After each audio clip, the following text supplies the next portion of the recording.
Alhamdulillah, wassalatu wassalamu ala rasulillah wa ala alihi wa sahbihi wa mawala wa la hawla wa la quwata illa billahi wa ba'du. Alhamdulillah, segala puja dan puji hanya milik Allah subhanahu wa ta'ala. Salawat dan juga salam kita hadiahkan pada Rasul kita Nabi besar Muhammad sallallahu alaihi wa ala alihi wasallam.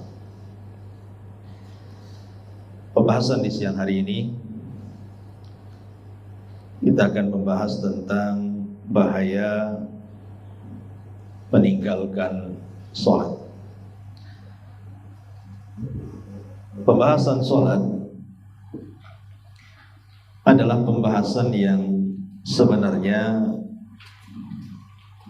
biasa dibahas oleh para asatid, tetapi karena pentingnya masalah sholat, tidak mengapa kita mengulang-ulang dan mengulas kembali, karena pentingnya permasalahan sholat dalam kehidupan kita sehari-hari. Ma'asyiral muslimin wal muslimat rahimani wa rahimakumullah. Dikisahkan dari kisah Israiliyat di zaman Nabi Musa alaihi salatu wassalam. Jadi ada seorang wanita mendatangi Nabi Musa alaihi salatu wassalam dan hendak bertobat, karena wanita ini sudah melakukan perzinahan dan hasil zinahnya dia pun hamil dan mengandung. Kemudian saat melahirkan dia benci dengan anaknya, maka wanita ini pun membunuh anaknya. Kemudian dia menyesal dan ingin bertobat. Datanglah wanita ini kepada Nabi Musa alaihi salatu wassalam. Maka mendengar wanita ini berzina, kemudian mengandung, kemudian melahirkan dan dibunuh anaknya, Nabi Musa marah.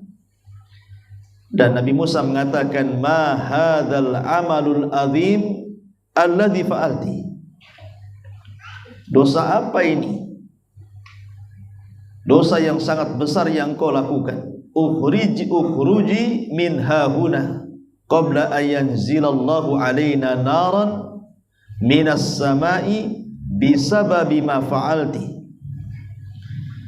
Maka Nabi Musa alaihi salatu wasallam mengusir wanita ini dan mengatakan, sebaiknya kau keluar, pergi dari sini sebelum Allah turunkan api dari langit dengan sebab perbuatan. Maka wanita ini pun pergi, ketakutan dengan Nabi Musa. Maka tiba-tiba Allah subhanahu wa ta'ala mengutus malaikat dan menemui Nabi Musa alaihi salatu wassalam. Kemudian dikatakan kepada Musa, madza fa'alta bil mar'ati at-taibati. Wahai Musa, apa yang kau lakukan dengan wanita yang hendak bertobat itu? Kenapa kau usir dia? Maka Musa alaihi salatu wassalam berikan alasan bagaimana tidak usir dia. Dia sudah berzina, kemudian hamil, melahirkan, dibunuh pula anaknya. Maka aku usir wanita itu. Takut kalau seandainya tidak aku usir wanita itu, Allah akan turunkan api dari langit dan akan menghancurkan tempat ini. Maka malaikat ini mengatakan, ya Musa, amma wajadta afjaru minha. Wahai Musa, bukankah ada dosa yang lebih jahat dibandingkan yang dilakukan wanita itu? Bukankah ada dosa yang jauh lebih jahat dibandingkan yang dilakukan wanita itu? Maka Musa alaihi salatu wasallam bertanya kepada malaikat ini mengatakan, wa ma afjaru minha. Dosa apa lagi yang lebih jahat dibandingkan wanita yang berzina, kemudian hamil, kemudian melahirkan dan dibunuh anaknya? Maka malaikat ini mengatakan, tarikus salati amidan muta'ammidan amaluhu a'zam mimma amilat hadhil mar'ah. Maka malaikat ini mengatakan orang yang meninggalkan salat, dia meninggalkan secara sengaja dan disengaja, maka dosanya jauh lebih besar dibandingkan yang dilakukan wanita itu. Jadi kalau ada orang yang meninggalkan salat, kata malaikat ini kepada Nabi Musa, itu dosanya lebih besar dibandingkan orang yang berzina, kemudian hamil, kemudian melahirkan, kemudian dibunuh anaknya. Jadi orang yang meninggalkan salat lebih besar dosanya dibandingkan membunuh dan berzina. Itu kesimpulan dari kisah ini.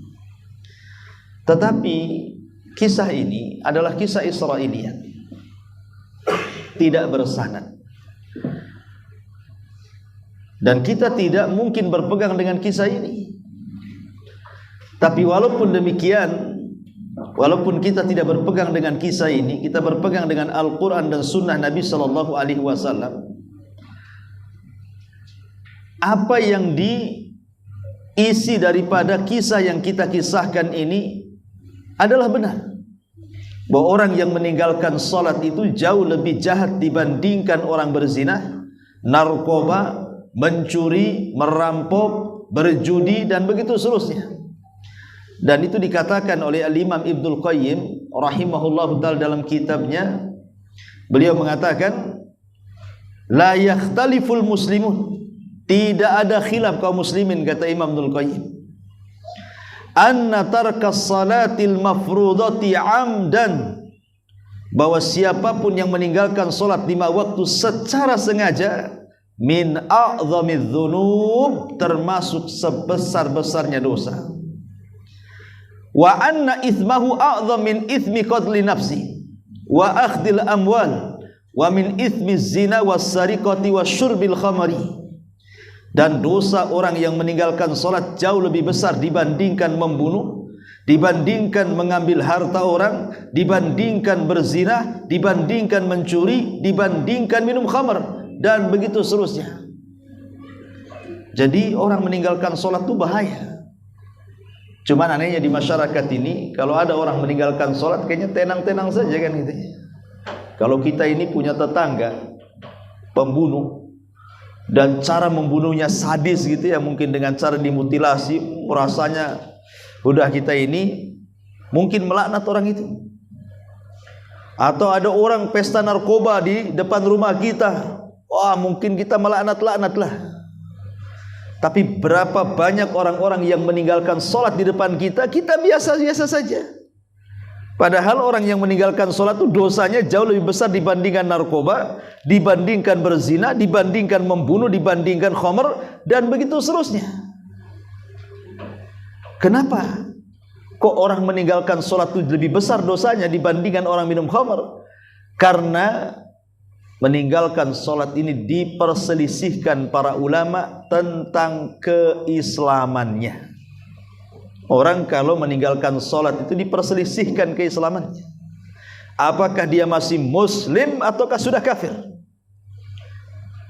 Karena seorang muslim mungkin dia mencuri, seorang muslim mungkin dia minum khamr, seorang muslim mungkin dia narkoba, seorang muslim boleh jadi dia membunuh. Tapi seorang muslim tidak sholat itu mustahil. Karena sholat itu pembeda antara mukmin dan kafir masalahnya. Kalau orang minum khamr dan dia tidak yakin bahwa khamr, dia masih yakin khamr itu halal, dia narkoba, dia masih yakin bahwa khamr itu haram, atau dia mengkonsumsi narkoba, dia yakin narkoba itu haram, atau mungkin dia berjudi, dia yakin judi itu haram, tidak menjadikan Islamnya lepas selama dia tidak meninggalkan sholat gitu ya. Tapi walaupun dia tidak minum khamr, dia tidak berjudi, dia tidak narkoba, dia tidak membunuh, dan begitu seterusnya dari maksiat-maksiat yang berkaitan dengan orang lain, kalau dia sampai meninggalkan sholat, maka Islamnya diperselisihkan. Apakah dia seorang muslim ataukah orang kafir? Di masyarakat ini aneh gitu. Kadang-kadang barometer orang dianggap baik itu hanya dilihat dari segi akhlak saja. Kalau orang itu tak mabuk, orang itu tak judi, tak narkoba, bagus orangnya, maka kita katakan itu orang baik. Padahal tidak sholat tuh. Ya.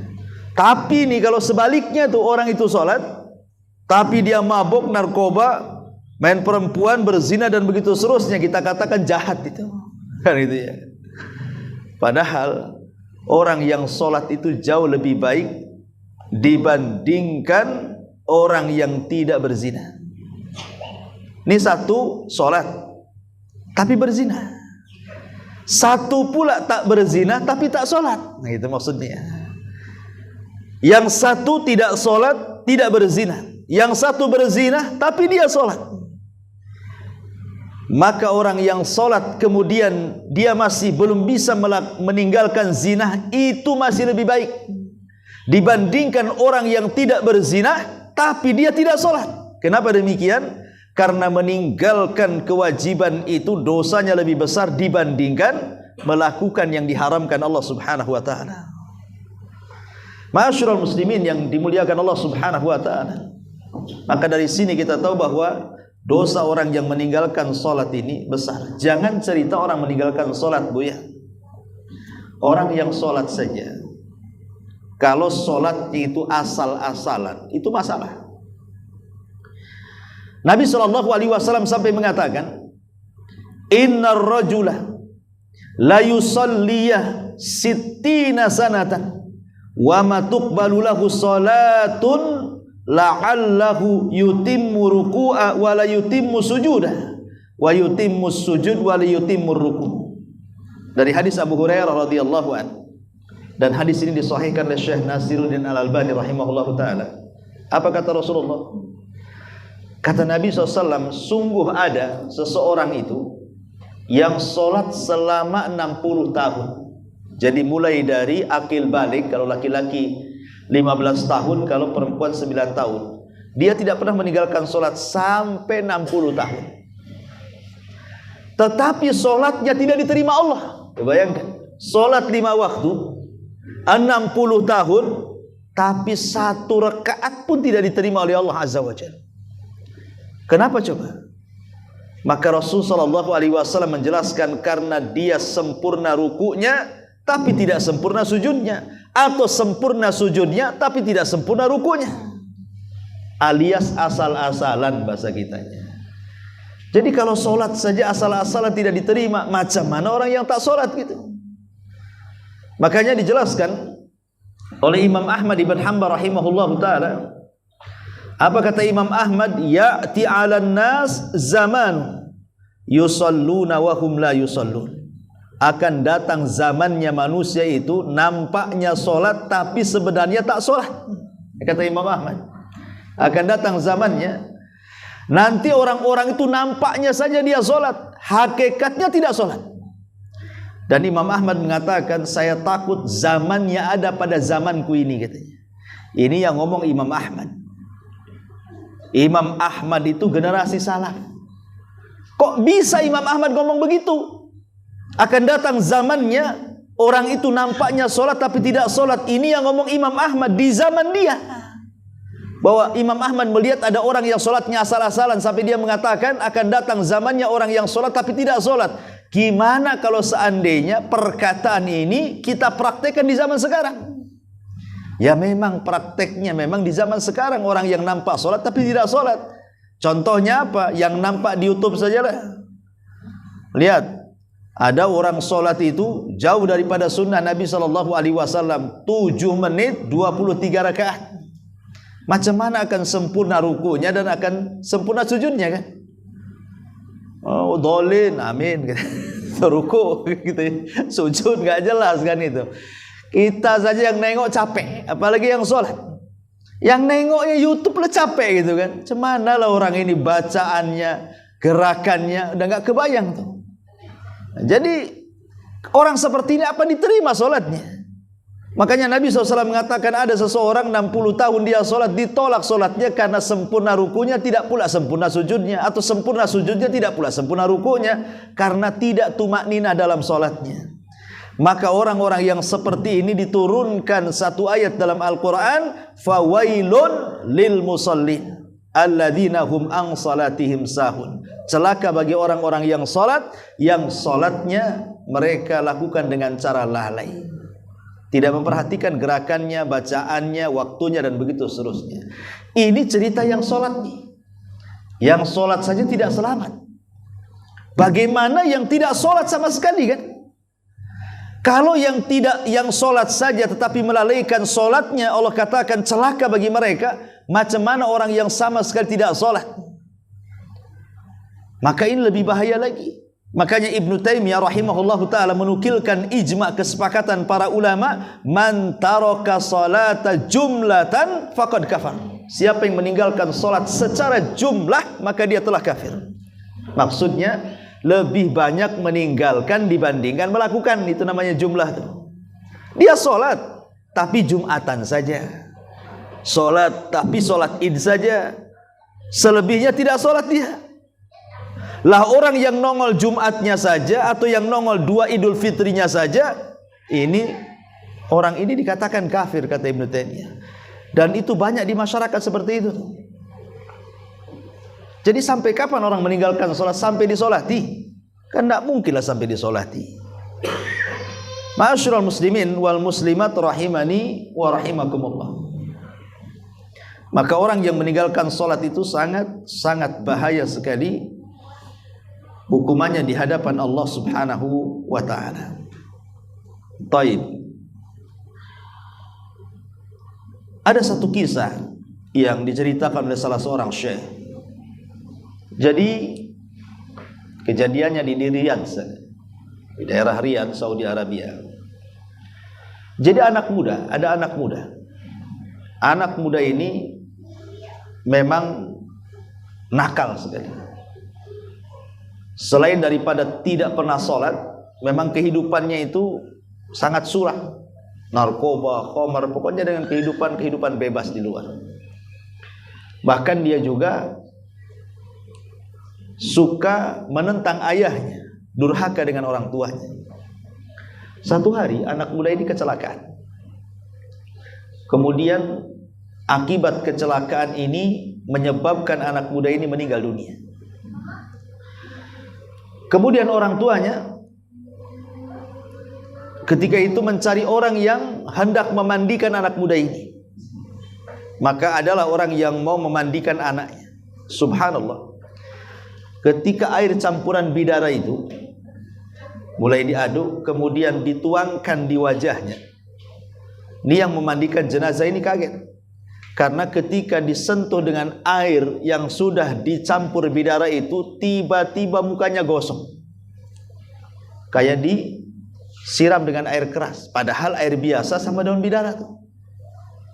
Otomatislah yang memandikan jenazah ini kaget. Salah apa saya kan gitu? Jenazah tadinya bagus-bagus saja, tidak ada apa-apa, tiba-tiba disiram wajahnya kok gosong kayak terbakar gitu. Jadi kagetlah yang mandikan jenazah ini. Langsung dia pun keluar dari pemandian karena takut. Kemudian dia bertanya, siapa bapak anak muda ini? Gitu. Tolong panggil. Datanglah laki-laki dan mengatakan saya. Maka kemudian yang memandikan jenazah ini mengatakan, bisa enggak engkau melihat jasad putramu? Tapi bapak ini tak mau. Tak mau. Karena anak itu anak durhaka masalahnya. Ya. Tetapi dibuju-buju oleh pemandi jenazah ini, terpaksa bapaknya masuk ke dalam pemandian itu. Nampaknya badannya putih, tapi ketika melihat wajahnya hitam kelam. Apa kata bapak? Bapaknya anak muda ini, la'anallahu bika fid dunya wal akhir. Semoga Allah melaknat kamu nak di dunia dan di akhirat, katanya. Lah yang mandikan jenazah ini heran, kok bisa bapak mengatakan seperti itu kepada anaknya? Bukan didoakan anaknya sudah mati, didoakan baik, masuk surga. Tidak, malah doanya doa laknat. Semoga Allah melaknat kamu di dunia dan di akhirat, katanya. Maka yang mandikan jenazah ini berkata kepada bapak ini, istighfar.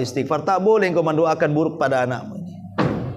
Kemudian alasan kenapa dia mendoakan buruk, maka bapaknya mengatakan dia sudah wajar kau doakan seperti itu, karena selama hidupnya dia tidak pernah sholat, dia pun menentang orang tuanya, dia pun minum khamar, mabuk, dan disebutkan maksiat-maksiatnya. Sudah wajar, semoga Allah melaknat kamu di dunia dan di akhirat, kata bapaknya.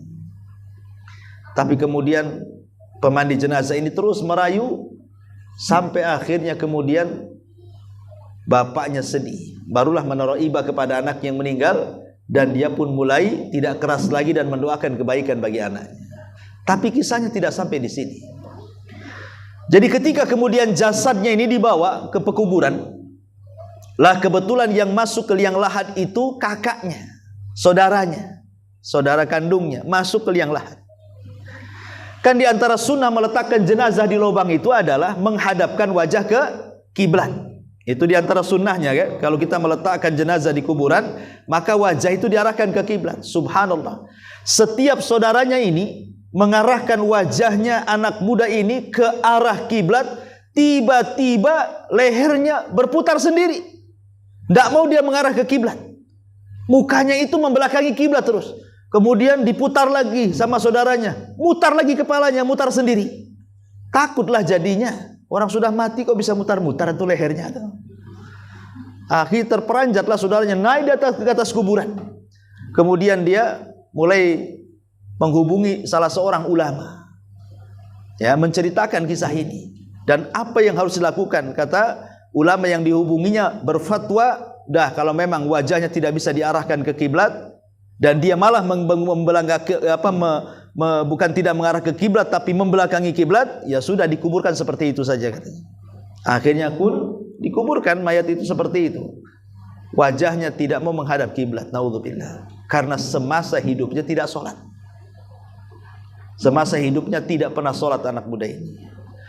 Jadi syekh itu yang ditanya itu heran, kok ada anak muda bertanya soal orang yang dimasukkan ke liang lahat yang tidak bisa mukanya dihadapkan ke kiblat. Ini peristiwa pertama kali terjadi nih. Jadi syekh ini yang diminta fatwanya heran, kok bisa? Kok ada orang yang sudah mati kok bisa bergerak sendiri gitu? Maka saudaranya mengatakan, iya syekh, saya itu tidak tahu juga kok bisa terjadi seperti itu. Tetapi masalahnya memang saudaraku tidak pernah melakukan sholat. Kata syekh, oh boleh jadi itu penyebabnya. Ketika dia benci menghadap kiblat, maka Allah tidak redha saat kematiannya wajahnya menghadap kiblat. Allah putarkan. Ya. Karena Nabi SAW mengatakan, man ahabba liqa Allah ahabballahu liqa'ah, wa man kariha liqa Allah karihallahu liqa'ah. Barang siapa yang cinta berjumpa dengan Allah, Allah cinta berjumpa dengan dia. Tapi siapa yang benci berjumpa dengan Allah, Allah pun akan benci berjumpa dengan dia. Orang yang tidak pernah berjumpa dengan Allah dalam sholatnya, karena kan sholat itu kan perjumpaan kita dengan Allah. Sebagaimana Allah Subhanahu wa ta'ala berfirman, wa innaha lakabiratun illa alal khashiin alladzina yadhunnuna annahum mulaqu rabbihim. Sesungguhnya salat itu berat kecuali orang-orang yang khusyuk. Siapa orang yang khusyuk? Orang-orang yang dalam yakin dalam salatnya dia sedang berjumpa dengan Rabb mereka. Maka orang-orang yang salat itu hakikatnya sedang berjumpa dengan Allah Azza wa Jalla. Makanya saat wafatnya, maka dia akan dihadapkan ke kiblat sebagaimana kesukaannya saat dia masih hidup. Tapi anak muda ini tidak suka dia salat, benci dengan salat, benci dengan kiblat. Maka sudah sewajarnya Allah kemudian balikkan mukanya membelakangi kiblat, naudzubillah. Nih, bagaimana siksaan orang yang meninggalkan salat itu sudah mendapatkan siksaan di dunia itu sebelum akhirat.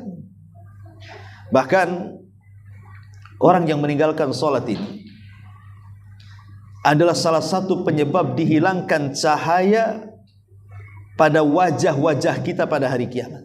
Padahal cahaya itu sangat berhajat untuk kita pada hari kiamat, karena hari kiamat itu gelap gulita masalahnya. Kita berhajat kepada cahaya.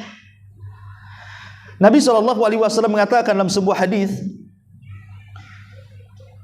man hafadhu 'alaiha kanat lahu nuran wa burhanan wa najatan yaumal qiyamah, wa man lam yuhafid 'alaiha lam yakun lahu nurun wala burhanun wala najatun wa khusyira yaumal qiyamah ma'a fir'auna wa haman wa qarun wa ubay ibn khalafin. Apa kata Nabi SAW? Barang siapa yang menjaga 5 waktu salat, maka Allah akan berikan cahaya bukti keselamatan kelak pada hari kiamat.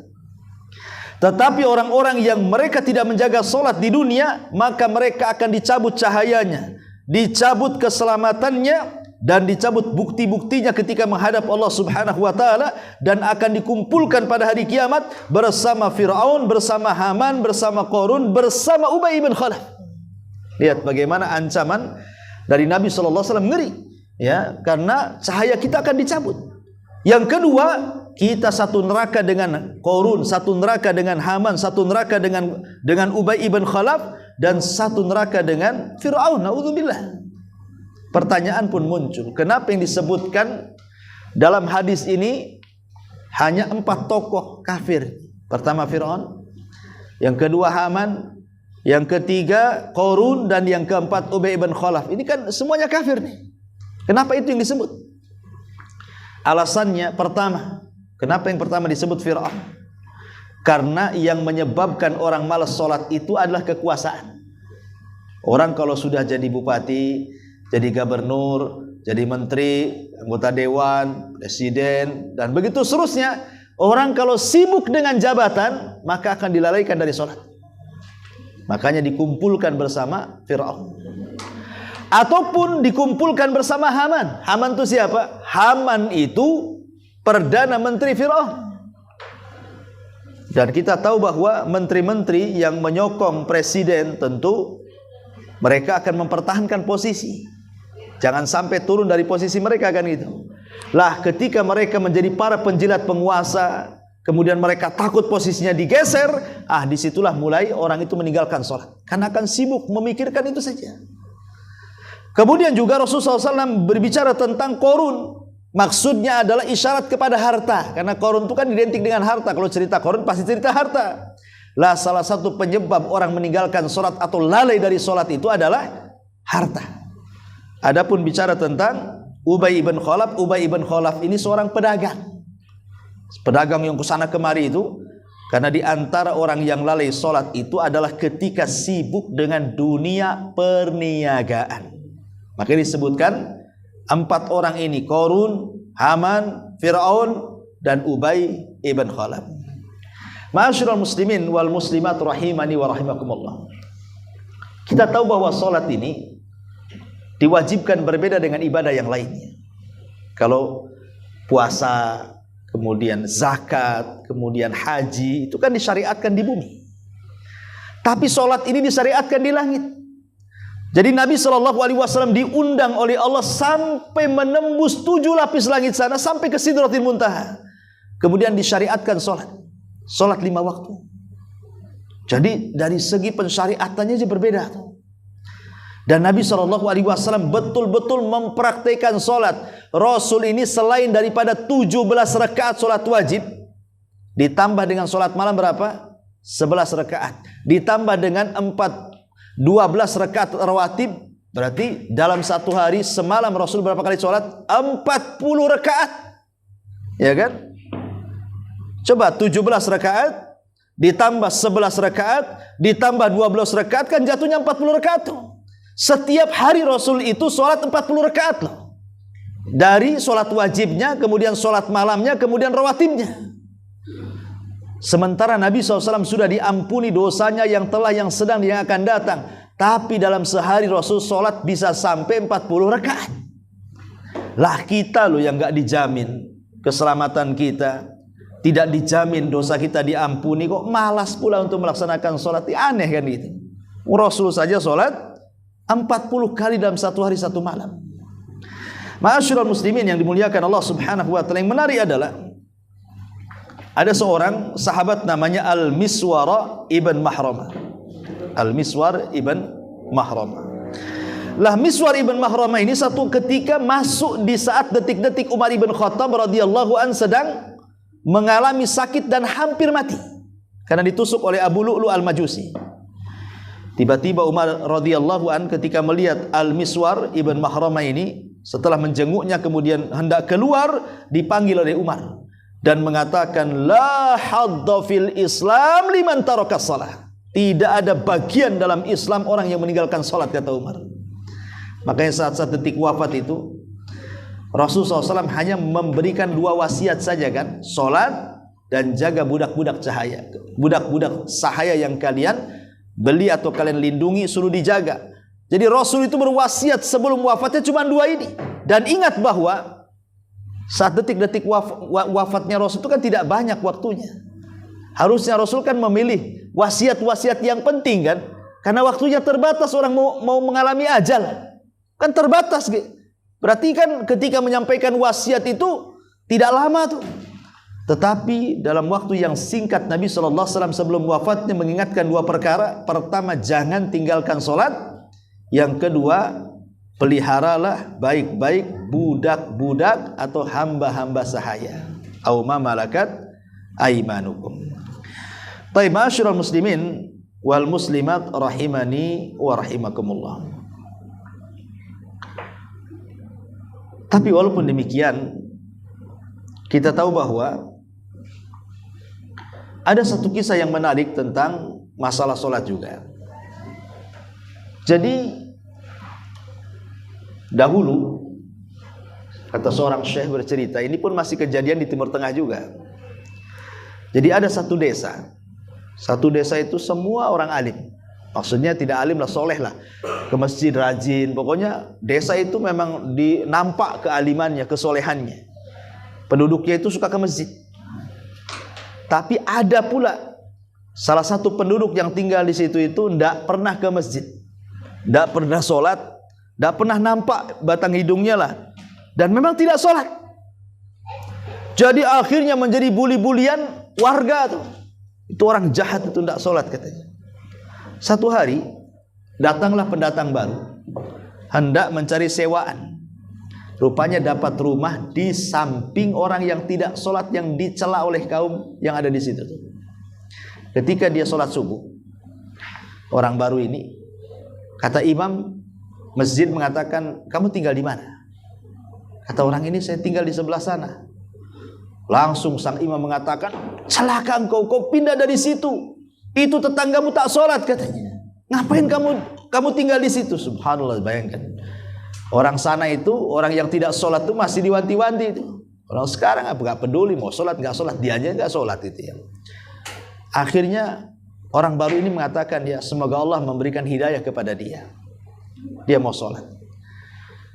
Ketika kemudian keesokan harinya, dia kan baru beli rumah baru di situ. Tetangganya pula tak sholat. Jadi dia nampak tetangganya sedang duduk di depan pintu, disapa sama dia dengan senyum. Kemudian mengucapkan salam, dijawab salam. Kemudian dia cerita, wahai fulan, aku ini orang baru. Tadi subuh aku sholat subuh di masjid ini. Semua manusia memujimu katanya. Padahal tidak ada manusia memuji dia. Tapi dia bohongi. Semua orang masjid, Pak Imamnya memuji kamu katanya. Semua memuji kamu, Masya Allah kamu itu orang baik katanya. Kata tetangga yang tidak sholat tuh, yang benar saja. Setahu saya dicela orang katanya. Anda semua manusia memuji. Akhirnya kemudian orang baru ini setelah ngomong begitu, besoknya memberikan hadiah dan mengatakan, wahai fulan, karena saya mendengar orang-orang kampung sini mengatakan ke orang baik, maka sebagai imbalannya aku kasih hadiah. Semoga aku bisa mencontohmu katanya. Padahal ada sholat ya. Tiba-tiba kemudian orang yang tidak sholat, yang jahat ini merenunglah, apa betul orang-orang memuji saya? Tapi informasinya kayak gitu kata orang baru itu. Ya, kemudian dia dapat ngasih hadiah pula sama saya. Akhirnya mulai dia malu. Karena malu, kemudian dia pun ikut sholat subuh perdana seumur hidupnya. Sejak masjid itu dibangun sampai selesai, itulah sholat subuh perdana dia sholat itu. Jadi sang imam ini heran sama orang baru itu. Kok apakan tetanggamu itu? Kok sihir ya katanya? Anda, aku hanya ngobrol-ngobrol, kemudian aku kasih hadiah. Tiba-tiba dia mau diajak ke masjid ini dan sholat fajar di sini. Subhanallah, bayangkan. Terkadang ada hidayah itu bisa masuk di waktu-waktu tertentu. Maka sebelum seseorang itu datang ajal, maka sebaiknya orang itu jangan pernah meninggalkan sholat, karena konsekuensi orang meninggalkan sholat itu sangat mengerikan sekali, baik di dunia, di alam kubur, ataupun di akhirat, sampai kepada masuk neraka. Ada nama neraka khusus namanya Sakor. Ketika ditanya masalakakum fi Sakor, qalu lam nakum minal musallin, kenapa kalian sampai masuk ke neraka Sakor? Maka mereka mengatakan, kami dulu tidak pernah sholat. Lihat, neraka khusus namanya Sakor diperuntukkan untuk orang-orang yang meninggalkan sholat. Wallahu a'lam bishawab. Ini materinya singkat saja, kita buat tanya jawab sajalah. Silakan kalau ada yang mau bertanya, kita tunggu.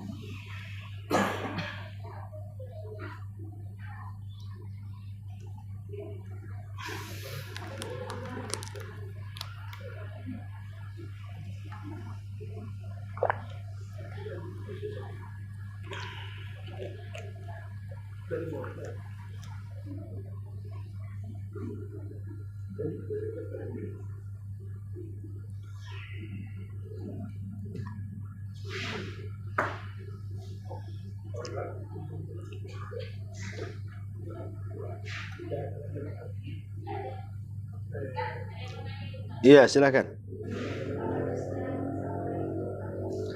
Ya, waalaikumsalam warahmatullahi. Iya.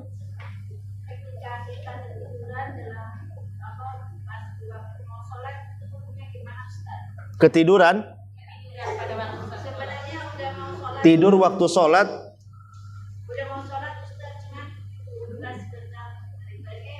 Sudah sholat? Pas mau sholat? Oke, saya kira tidur waktu sholat tuh ngapain kok waktu sholat tidur? Oke, jadi hukumnya begitu ya? Itu berapa kali sehari tuh tidur sebelum sholat tuh? Gini ya, ada hadis. Hadis ini menceritakan tentang azab kubur. Jadi satu hari Nabi SAW tertidur, kemudian dia bermimpi. Dalam mimpinya datang dua malaikat membawa Nabi. Rupanya dibawa ke sebuah tempat, rupanya tempat itu tempat pengazaban manusia. Manusia diazab di situ.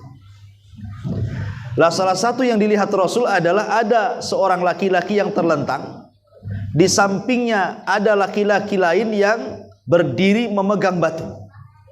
Kemudian batunya dihantam-hantamkan ke kepalanya sampai hancur. Kemudian setelah hancur, orang ini pergi mau mencari batu yang baru. Rupanya setelah dapat batu yang baru, kemudian datang kepada orang yang dibentur tadi, rupanya kepalanya sudah kembali utuh. Dibenturkan lagi sampai hancur. Kemudian pergi cari batu lagi, pas datang sudah utuh lagi. Subhanallah. Bayangkan orang yang seperti ini sakitnya seperti apa. Sehingga Rasulullah SAW bertanya, mahadan, kenapa orang ini, apa hukumannya, kok bisa sampai seperti itu? Bisa kok kepalanya dibentur-benturkan batu sampai hancur, ini apa masalahnya orang ini? Maka malaikat ini mengatakan, dia adalah orang yang ketika datang waktu sholat, kemudian dia tertidur. Sengaja dia tidur ketika datang waktu sholat. Kalau sekali dua kali tidak masalah lah, mungkin karena ngantuk, capek gitu ya kan. Dia harus tidur dulu. Tapi kalau sudah menjadi kebiasaan, dia nggak peduli dengan sholat asar, sholat duhur, sholat maghrib, udahlah pokoknya tidur kayak bangkai. Tidur jam 1, bangun jam 1 malam. Jadi 1 ke 1 tuh. Mana tuh kan? Ya. Dan itu sudah pernah kan dilakukannya. Aduh, harusnya kan menyesal. Nggak mau tidur lagi. Nanti kayak kemarin saya bangun jam 1, kan harusnya seperti itu kan? Menyesal dia. Ini nggak diulang lagi. Tidur lagi jam 1, bangun pula jam 4. Oh, lebih parah lagi kan? Nah, ini orang yang seperti inilah yang mendapatkan azab kubur tadi. Tapi kalau tadi pertanyaannya, bagaimana kalau orang tertidur? Ya, namanya tidur itu kan bukan kehendak kita. Ya, orang tertidur ini kadang-kadang kita berusaha untuk tidak tidur, tidur juga kalau ngantuk sekali kan. Artinya tidur itu memaksa kita untuk tidur. Kalau sekali-kali karena kelelahan, kecapean, saya kira tidak ada masalah. Tapi kalau jadi kebiasaan, mau sholat tidur, itulah yang dimaksudkan hadis ini, bahwa orang itu akan diazab dalam kuburannya seperti azab yang disabdakan Nabi Sallallahu Alaihi Wasallam. Wallahu a'lam.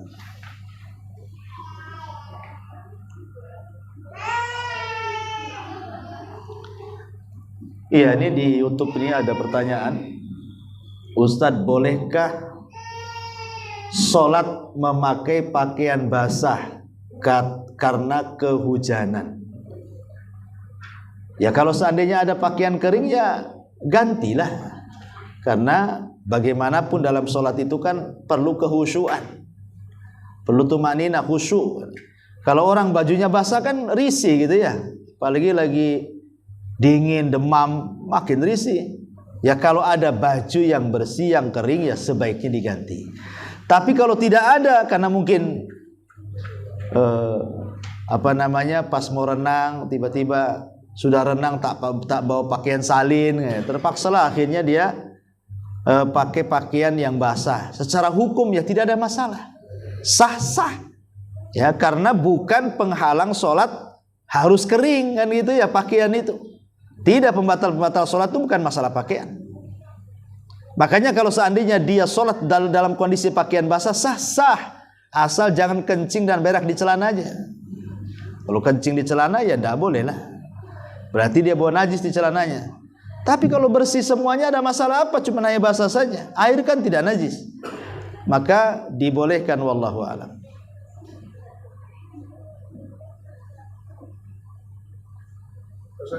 Oke.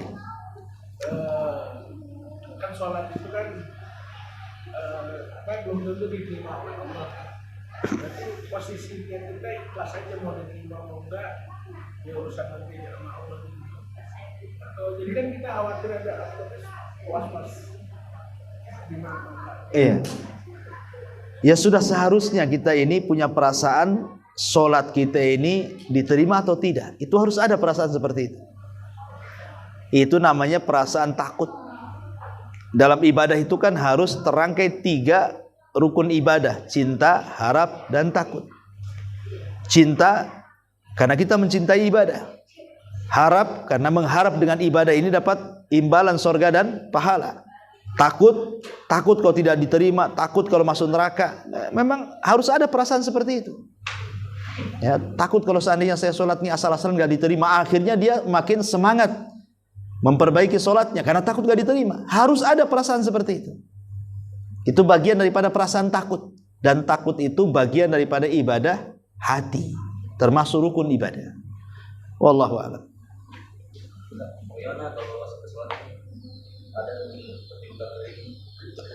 Pas sholat itu ada kita kalau ini tidak karena sengaja kita tahu dan keluar darah. Pas sholat kentut. Ya, ada luka. Pas sholat nggak sengaja tergolong. Oh, apakah darah yang keluar saat sholat itu membatalkan sholat? Mungkin begitu pertanyaannya kan? Ya enggak. Sahabat itu ketika jihad mereka sholat. Ada seorang sahabat itu ketika dia menjaga kaum muslimin dalam perbatasan, dia sholat, rupanya kena panah, tapi dia sedang sholat, dia tidak batalkan sholatnya sampai darah bercucuran, kemudian tidak terasa kebanyakan darah, baru dia tumbang pingsan karena kehabisan darah, tapi dia tidak batalkan sholatnya.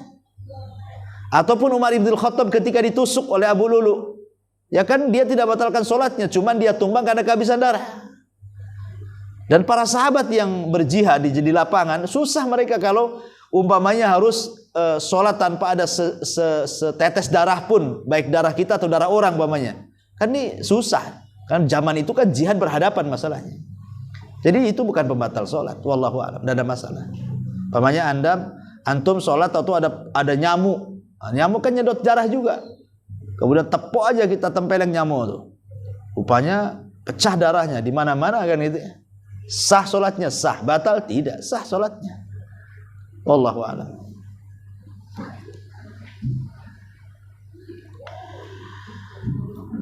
Taib, saya kira sudah cukup ya. Udah jam 11:12. Dekat juga ke azan. Subhanallah bihamdika, asyhadu an la ilaha illa anta, astaghfiruka wa atubu ilaik. Allahu ta'ala. Assalamualaikum warahmatullahi wabarakatuh. Intinya bahwa tolong beradab, berakhlak kepada Allah. Membahas tafsir dari surah Al-Imran. Lahirlah Imam Muslim, Abi Dawud, Tirmidzi, Ibnu Hibban. Jadi ketika Yunus alaihi salatu wassalam terkena undian itu,